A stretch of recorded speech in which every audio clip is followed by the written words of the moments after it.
Hello बच्चों, चलिए प्रश्न को पढ़ते हैं। यहाँ पर लिखा है इस्पात के गर्डर की अनुप्रस्थ काट जो है वो अंग्रेजी के अक्षर आई के आकार की होती है, क्यों? तो चलिए बच्चों, इस प्रश्न की मूल अवधारणा को हम देख लेते हैं। तो बच्चों हम यहाँ पर देख लेते हैं कि कोई हमारी इस प्रकार से पट्टी है बच्चों, इस प्रकार से, जिसकी लंबाई बच्चों एल है इस प्रकार से,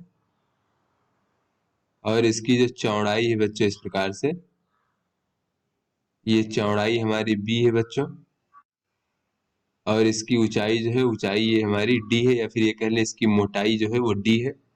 तो बच्चों जब इसमें कोई भार लटकाया जाता है तो ये इस प्रकार से इसमें बच्चों बंकन उत्पन्न हो जाता है। इसमें यहाँ पर देख लेते हैं बच्चों, ये हमारी पट्टी बच्चों इस आकार की हो जाती है बच्चों, इस प्रकार से। अगर हम इसमें कोई इस प्रकार से भार लटकाए बच्चों,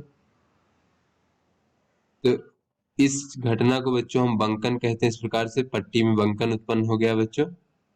तो इसमें कितना बंकन उत्पन्न हो गया, तो इसका केंद्र इस प्रकार से था, अब इस प्रकार से यहाँ हो गया बच्चों। तो इसमें जो केंद्र में विस्थापन हो गया बच्चों, उसे हम डेल्टा से प्रदर्शित करते हैं बच्चों, इस प्रकार से।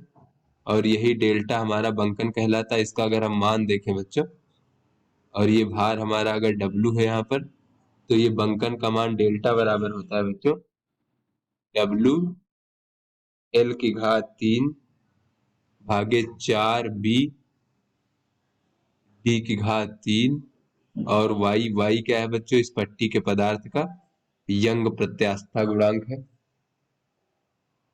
तो चलिए बच्चों अपने प्रश्न को हल करते हैं।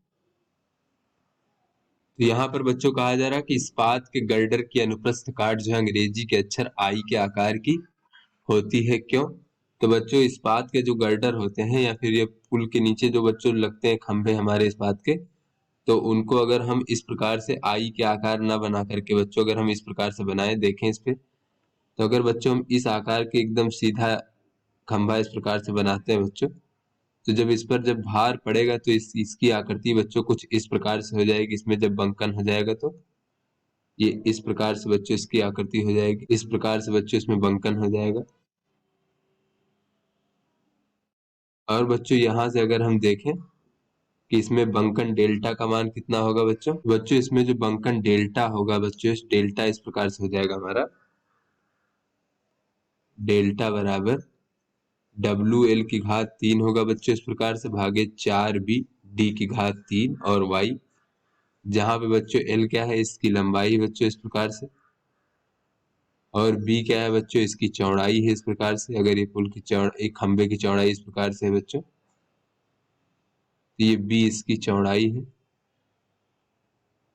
और डी क्या है बच्चों, इसकी मोटाई इस प्रकार से, और वाई डब्लू क्या है बच्चों, इस पर लगने वाला भार है। इसमें बच्चों यातायात का भार भी हो सकता है, इसका खुद का भार हो सकता है, सारी चीजों का योग होगा। और वाई क्या है, इसके पदार्थ का यंग प्रत्यास्था गुणांक है। तो यहाँ इस्पात है, तो इस्पात के पदार्थ का यंग प्रत्यास्था गुणांक होगा। तो यहाँ पर बच्चों जो बंकन उत्पन्न हो रहा है बच्चों इसमें इस प्रकार से, ये हमारा इस प्रकार से होगा बच्चों। तो हम ये चाहेंगे कि उत्पन्न बंकन कम हो बच्चों, तो यहाँ पर हम देख लेते हैं कि इस्पात के गर्डर में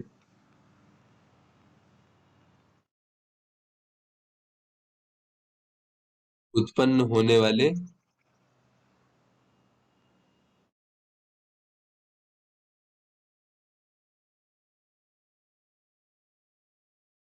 बंकन को कम करने के लिए बच्चों,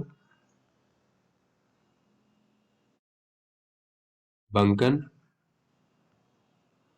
कम करने के लिए,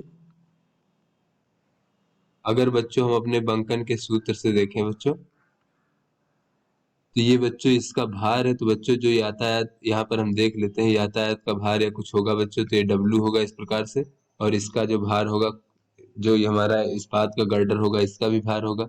ये बच्चों लंबाई है, तो लंबाई तो परिवर्तित कर नहीं सकते, इस प्रकार से जो आवश्यक लंबाई होगी वो होगी बच्चों यहाँ पर।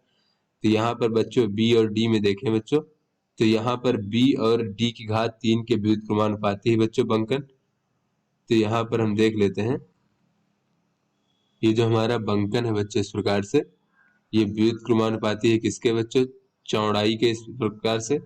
और जो है ये हमारा व्युत्क्रमानुपाती किसके, मोटाई की घात 3 के। तो यहाँ से बच्चों में दिख रहा है कि अतः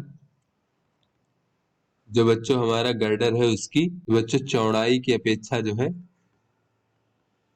चौड़ाई जो कि हमारा बी है बच्चों, इसकी अपेक्षा में यदि अगर बच्चों हम मोटाई को बढ़ाते हैं यानी कि डी के मान के बढ़ाते हैं, डी को बढ़ाने पर बंकन में अधिक कमी आएगी बच्चों, यानी बहुत कम बंकन होगा क्योंकि ये डी की घात के 3 के व्युत्क्रमानुपाती है बच्चों, तो बंकन में अधिक कमी आएगी। और जब बच्चों हम चौड़ाई बढ़ाएंगे तो उसमें कुछ खास कमी नहीं आएगी, अधिक कमी आएगी। तो यहाँ पे बच्चों अगर हम देखें तो जब हम आई आकार का बनाएंगे तो हमारा क्या होगा बच्चों, इस प्रकार से।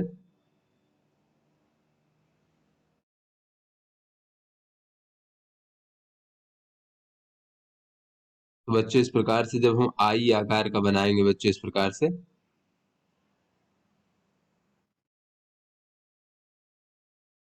तो इस प्रकार से बच्चों इसकी जो मोटाई है उसका मान बढ़ जाएगा बच्चों इस प्रकार से, ये लंबाई रहेगी। तो बच्चों ऊपर सतह पर जहां पर ये भार को सहन करेगा वहां पर इसकी मोटाई का मान बढ़ जाएगा बच्चों। तो यहाँ पर देख लेते हैं, अतः गर्डर को आई आकार में बनाने से बच्चों जो हमें मोटाई बढ़ानी थी बच्चों, मोटाई का मान भी बढ़ जाएगा, मोटाई का मान बढ़ने के साथ साथ, और साथ में बच्चों आई आकार में क्या होगा बच्चों, ऊपर और नीचे इस प्रकार से मोटाई तो ज्यादा होगी किंतु बीच में हमारा पतला होगा, तो जिससे क्या हमें फायदा मिलेगा, हमें इसकी भार की कमी होगी बच्चों। यहाँ पर जैसा कि हम देख लें, अगर हम भार में कमी करते हैं तब भी बंकन कम होता है, और बच्चों हमें कम वस्तु है बच्चों, पदार्थ उसका उपयोग करना पड़ेगा इसको बनाने के लिए, तो इससे खर्चा भी कम आएगा। तो यहाँ आई आकार बनाने से बच्चों मोटाई का मान बढ़ने के साथ साथ बच्चों यहाँ पर भार में भी कमी आती है बच्चों, भार में भी कमी आती है। तो इसीलिए बच्चों जो है हम यहाँ पर आई आकार में बनाते हैं, जिससे कि ऊपर और नीचे हमें मोटाई का मान भी ज्यादा मिलता है और इसके भार में भी कमी आती है। तो आशा करते हैं आपको समझ में आ गया होगा। धन्यवाद।